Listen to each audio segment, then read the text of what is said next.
Hubs, switch and routers. तो यहाँ पे हब्स क्या है, स्विचेस क्या है एंड राउटर्स क्या है, इसको हम कवर अप करते हैं पहले। तो पहले हम बात करते हैं यहाँ पे हब की।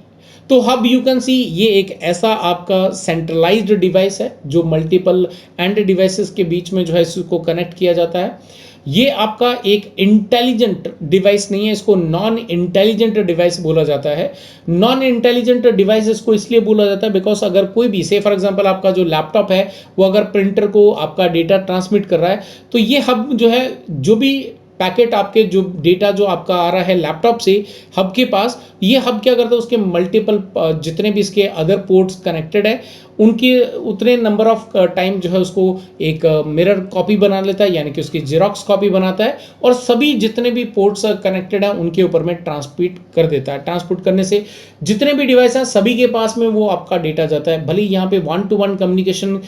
जो पॉसिबल हो सकता है, लेकिन क्योंकि बीच में हमने एक हब जो कि एक नॉन टेक आपका इंटेलिजेंट डिवाइस है, इसीलिए जो है ये आपका बार बार जो है फ्लडिंग करता है, बार बार जो है ये ब्रॉडकास्टिंग के जरिए डेटा को ट्रांसपोर्ट करता है।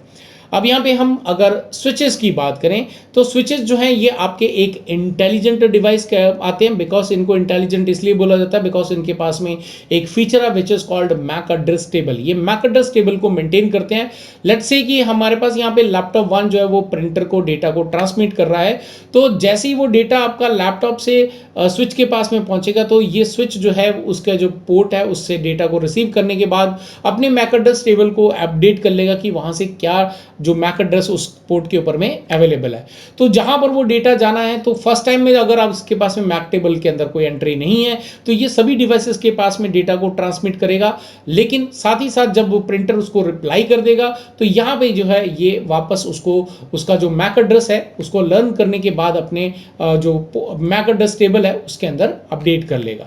ऐसे ही अगर आपका जो है लैपटॉप 2 जो है वो आपका डेटा सेंड करना चाहता है से फॉर एग्जांपल सर्वर को, तो ऐसे में जो है जैसे ही वो लैपटॉप 2 से डेटा को रिसीव करेगा तो उसका मैक एड्रेस ऐड कर लेगा आप उस नेटवर्क पर्टिकुलर पोर्ट के सामने, तो जो भी उसका मैक एड्रेस है। और वैसे ही जब आपका सर्वर जो है वापस रिप्लाई करेगा और उसके बाद जो है ये उसका मैक एड्रेस भी लर्न करके अपने मैक टेबल के अंदर डाल देगा। तो जब यहाँ पे फर्स्ट टाइम डेटा ट्रांसमिट होता है तब आपका यहाँ पे फ्लडिंग किया जाता है, यानी कि ब्रॉडकास्टिंग आएगी, उसको नेटवर्क को उस पर्टिकुलर डेटा को मल्टीपल पोर्ट्स के ऊपर में भेजा जाता है। लेकिन जब यहाँ पे वापस आपका 1-to-1 कम्युनिकेशन एक बार मैक टेबल अपडेट हो गया, उसके बाद जब कंप्यूटर्स या कोई भी डिवाइसेस आपस में कम्युनिकेट करते हैं तो ये इस मैक टेबल का इस्तेमाल करके 1-to-1 यूनिकास्ट जो है वो यहाँ पे स्टार्ट कर देता है।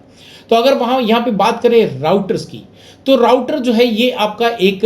अगेन इंटेलिजेंट डिवाइस है, राइट। लेकिन यहाँ पे ये जो आपका ब्रॉडकास्टिंग का जो कॉन्सेप्ट है ये उसको इस्तेमाल नहीं करता। जो राउटर है ये आपका एक ऐसा डिवाइस है जो मल्टीपल नेटवर्क्स को आपस में कम्युनिकेट करवा सकता है।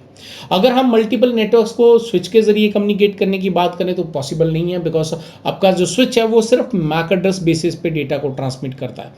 लेकिन आपका राउटर है, या यू कैन सी यहाँ पे स्विच नंबर 1 के पास में हमारे पास 10.1.1.0/24 का नेटवर्क है, वहीं पे स्विच नंबर 2 के पास में 192.168.1.0/24 का नेटवर्क है, और इंटरनेट की साइड पे 192.0.2.0/30 का नेटवर्क जो है हमारे पास अवेलेबल है। तो ये क्या करेगा, यहाँ पे राउटर जो है हमें जितने भी इसके पोर्ट हैं उनके ऊपर में हमें उसका रेस्पेक्टिव जो नेटवर्क है वो हमें कॉन्फ़िगर करना पड़ेगा, और ये आपका गेटवे भी कहलाता है इनका लोकल एरिया नेटवर्क्स का, क्योंकि ये आपके मल्टीपल आपस में नेटवर्क को कम्युनिकेट करवाने के लिए एस्टैब्लिश किया जा सकता है। तो ये आपका जो है ऐसा डिवाइस जो मल्टीपल नेटवर्क्स को आपस में कम्युनिकेट करवा सके, ऐसे डिवाइस को हम लोग यहाँ पे राउटर कहते हैं।